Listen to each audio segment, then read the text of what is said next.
جو قدم مسجد کی طرف اٹھتے ہیں وہ جنت کی طرف اٹھ رہے ہیں۔ اللہ جن پر کرم کرنا چاہتا ہے انہیں اپنے گھر بلا لیتا ہے۔ جب آپ یہاں سے واپس اپنے گھروں کی طرف لوٹیں گے، درس قرآن سن کے اپنے گھروں کی طرف جائیں گے تو خالی ہاتھ نہیں جائیں گے، بلکہ اپنی جھولیاں بخشش کے پھولوں سے بھر کے جائیں گے۔ دعا گو ہوں کہ خالق کائنات منتظمین اور معاونین کو اجر عظیم عطا فرمائے۔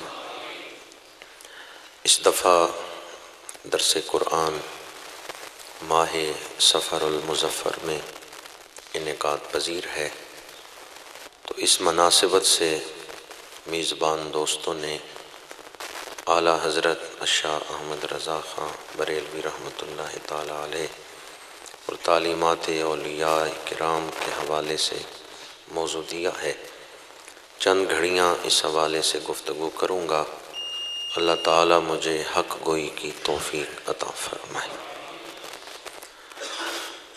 اللہ تعالیٰ نے انسانوں کی ہدایت کے لیے انبیاء کرام کو دنیا میں مبعوث فرمایا۔ انبیاء کے ذریعے اللہ نے اپنا دین پہنچایا ہے، احکامات پہنچائے ہیں، لیکن اللہ نے صرف دین پہنچانے کا ہی انتظام نہیں کیا، دین بچانے کا بھی انتظام کیا ہے۔ اگر کوئی پیغام معاشرے میں پہنچا دیا جائے لیکن اسے معاشرے میں قائم نہ رکھا جائے، لوگ اس پیغام کو بھول جائیں، تو کیا پیغام پہنچانے کا کوئی فائدہ ہے؟ نہیں۔ پیغام پہنچانے کا فائدہ تو تب ہی حاصل ہوتا ہے جب وہ پیغام معاشرے میں موجود رہے، جب وہ پیغام معاشرے میں قائم رہے، موجود رہے، تب ہی پیغام پہنچانے کا فائدہ ہے۔ اور اگر لوگ اس پیغام کو بھول جائیں، وہ پیغام یاد ہی نہ رہے، تو پھر پیغام پہنچانے کا کوئی فائدہ نہیں۔ اللہ کریم نے اپنی حکمت سے پیغام پہنچانے کا انتظام بھی کیا ہے اور بچانے کا انتظام بھی کیا ہے۔ امام الانبیاء صلی اللہ علیہ وآلہ وسلم کے وجود پاک پر دین مکمل ہو گیا۔ اب حضور کے بعد قیامت تک کوئی نبی پیدا نہیں ہو سکتا۔ معاشرے میں دین کا پیغام کس طرح زندہ رہے گا؟ میرے آقا کریم نے ارشاد فرمایا، مشکات شریف کی حدیث مبارک ہے، ان اللہ یبعث لہذہ الامۃ علی رأس کل مئۃ سنۃ من یجدد لها امر دینہا۔ فرمایا اللہ تعالی اس امت میں ہر صدی کے اندر مجدد بھیجے گا جو دین کا روشن چہرہ لوگوں کو دکھائے گا۔ ان اللہ یبعث، بے شک اللہ بھیجے گا، لہذہ الامۃ، اس امت کے لیے، یعنی پہلی امتوں میں مجدد نہیں آتے تھے، وہاں نبی آتے ہیں، دین لوگوں کو سکھاتے ہیں، لیکن حضور کی بعثت کے بعد تو اب قیامت تک کوئی اور نبی پیدا نہیں ہو سکتا، حضور تو خاتم النبیین۔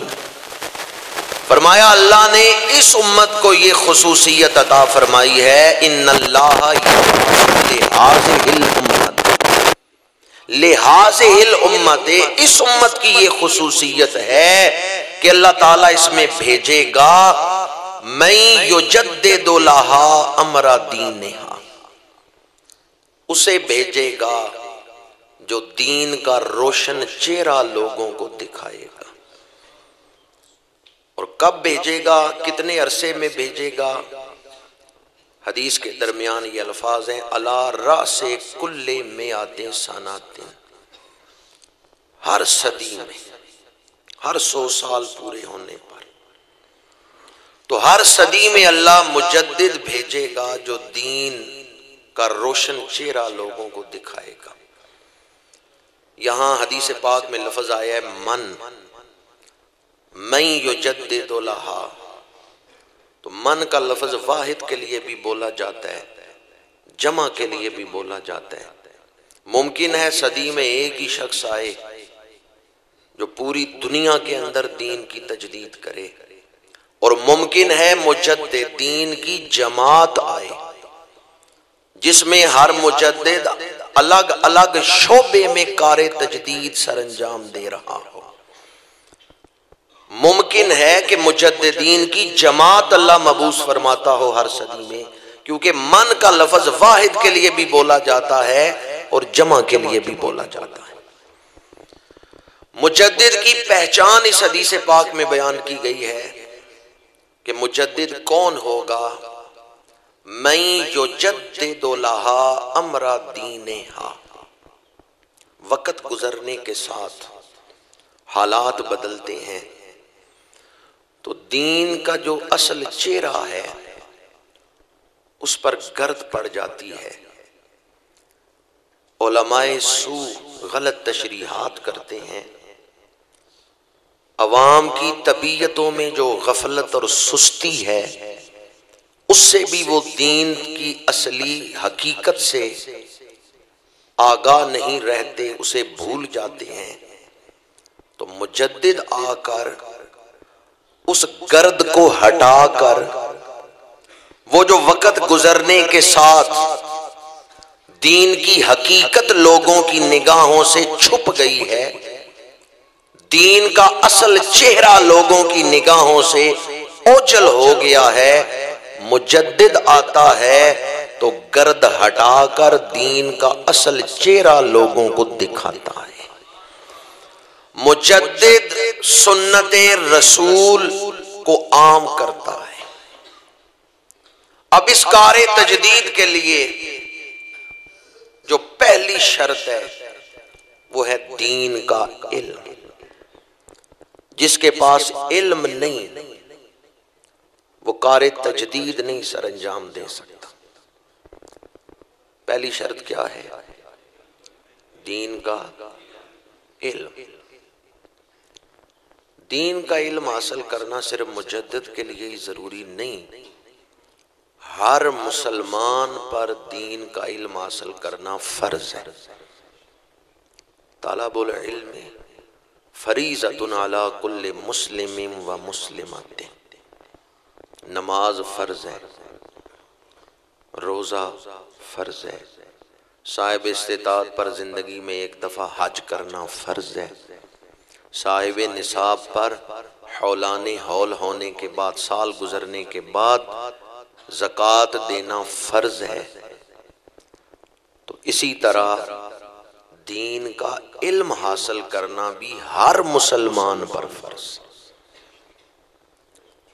ہمارے ہاں تو آج کل علمی اقدار کی نفی کی جاتی ہے اور بزرگوں کا نام لے کر ہم کہتے ہیں جے کر دین علم وچ ہوندا تاں سر نیزے کیوں چڑھ دے ہو، یا بزرگوں کا نام لے کے ہم کہتے ہیں نہ علمہ وچ پھسا سانو کوئی یار دی گل سنا سان۔ حالانکہ اگر کسی کامل نے اس طرح لکھا ہو تو وہ کوئی کامل ہی سمجھ سکتا ہے۔ عوام الناس کے لیے یہ بات ضروری ہے کہ پہلے قرآن اور حدیث پڑھیں، بعد میں وہ صوفیاء کا کلام پڑھیں تو ان کو سمجھ آئے گی۔ اور اگر قرآن اور حدیث ہی نہیں پڑھا تو پھر صوفیاء کے کلام کو سمجھنے کے لیے قابلیت ہی اندر موجود نہیں۔ ہمارے ہاں بعض لوگ دین سے تو واقفیت نہیں رکھتے اور بزرگوں کا کلام اپنی جہالت کے لیے ایک آڑ بنا لیتے ہیں اور کہتے ہیں کہ جے کر دین علم وچ ہوندا تاں سر نیزے کیوں چڑھ دے ہو۔ جس ہستی کی طرف یہ شعر منسوب ہے انہوں نے 150 کتابیں نثر میں لکھی، وہ خود بہت بڑے عالم تھے، وہ کوئی جاہل صوفی نہیں تھے، بہت بڑے صوفی تھے لیکن خود بہت بڑے عالم بھی تھے۔ دین کا علم حاصل کرنا ہر مسلمان پر فرض ہے، پر کتنا فرض ہے کہ جو آپ پر فرائض ہیں وہ آپ ٹھیک طریقے سے ادا کر سکیں۔ مثلا نماز فرض ہے تو نماز کے بارے میں مسائل سیکھنا بھی فرض ہے، روزہ فرض ہے تو روزے کے بارے میں مسائل سیکھنا بھی فرض ہے، کوئی حج کرنے جا رہا ہے تو حج کے مسائل سیکھنا اس پر فرض ہے۔ اتنا علم حاصل کرنا ہر مسلمان پہ فرض ہے جس سے وہ اپنی دینی زندگی گزار سکے۔ صرف مجدد کے لیے ہی ضروری نہیں کہ دین کا علم حاصل کرے، مجدد کے لیے تو علمی رسوخ، فکری گہرائی ضروری ہے، اس کے لیے تو اعلیٰ درجے کا علم ضروری ہے کیونکہ اس نے کام اعلیٰ کرنا ہے۔ عوام الناس کے لیے ضروریات دین کا علم یہ فرض ہے۔ آج ہم جس ہستی کا ذکر کر رہے ہیں وہ صرف عالم نہیں تھے بلکہ مرجع العلماء تھے۔ عام لوگوں کو جب کسی مسئلے کا علم نہیں ہوتا تو وہ علماء سے پوچھتے ہیں، اور جہاں جا کے علماء پھنس جاتے ہیں، انہیں کوئی مسئلہ سمجھ نہیں آتا، وہ اعلیٰ حضرت کی کتابیں اٹھا لیتے ہیں۔ فتاوی رضویہ پڑھ کے دیکھیں کتنے استفتاء ایسے ہیں جو علماء کی طرف سے آئے ہیں۔ فتویٰ مانگنے کے لیے کتنے علماء اعلیٰ حضرت کے پاس آئے۔ فتاوی رضویہ میں جو استفتاء ہیں ان میں عوام کی طرف سے استفتاء کتنے ہیں اور علماء کی طرف سے کتنے ہیں۔ فتاوی رضویہ پڑھنے سے پتہ چلتا ہے کہ علماء اعلیٰ حضرت کے پاس سائل بن کر آتے تھے،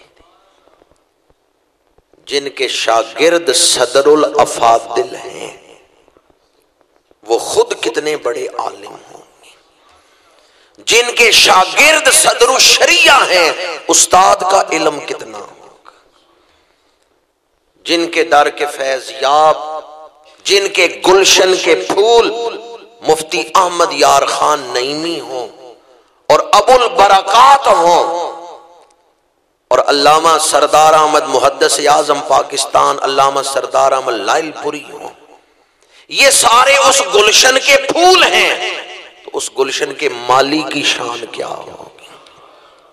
اعلیٰ حضرت محض عالم نہیں، مرجع العلماء ہیں۔ علماء آپ کے سامنے شاگرد بن کے بیٹھتے، زانوے تلمس طے کرتے۔ علامہ ابن عابدین شامی کا بڑا نام ہے، فقہ میں بلند مقام ہے۔ فتاوی رضویہ پڑھ کے دیکھیں، کئی مقامات ایسے ہیں جہاں علامہ شامی نے خاموشی اختیار کر لی کہ یہ مسئلہ میرے اوپر واضح نہیں ہوا،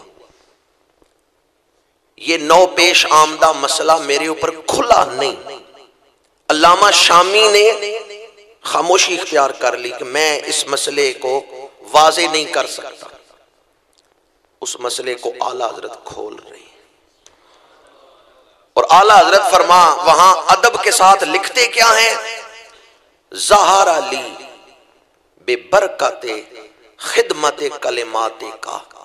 اے علامہ شامی، آپ نے تو یہ مسئلہ چھوڑ دیا، پر میں آپ کا چونکہ خادم ہوں، آپ کی خدمت کی وجہ سے اللہ نے میرے اوپر یہ مسئلہ کھول دیا ہے۔ ادب کتنا پیش نظر رکھا ہے، اپنے آپ کو خادم کے طور پہ پیش کر کے کہتے ہیں ظہر علی بے برکت خدمت کلمات کا، آپ کے کلمات کی خدمت کرتا ہوں، میں خادم ہوں، تو اللہ نے مجھے اس مسئلے میں شرح صدر عطا فرما دیا ہے۔ فتاوی رضویہ پڑھیں تو اعلیٰ حضرت جب پہلوں کا قول لکھتے ہیں قال فلان قال فلان، اور آخر میں آ کے جب فرماتے ہیں نا اقولو، تو پھر پتا چلتا ہے اقوال میں تطبیق کیسے کی جاتی ہے، پھر پتا چلتا ہے علم کی گہرائی کسے کہتے ہیں، علم کی وسعت کسے کہتے ہیں۔ عام روایتی ذہن والا آدمی جب اعلیٰ حضرت کی تحقیق پڑھتا ہے نا تو چند صفحے پڑھ کے ہانپنے لگتا ہے۔ عام روایتی ذہن تو اعلیٰ حضرت کی تحقیق کے ساتھ چل ہی نہیں سکتا، بہت جلدی ہانپنے لگتا ہے۔ اعلیٰ حضرت نے اس بلند معیار پر تحقیق فرمائی ہے۔ اعلیٰ حضرت شاہ احمد رضا خان بریلوی تخلیقی ذہن کے مالک تھے۔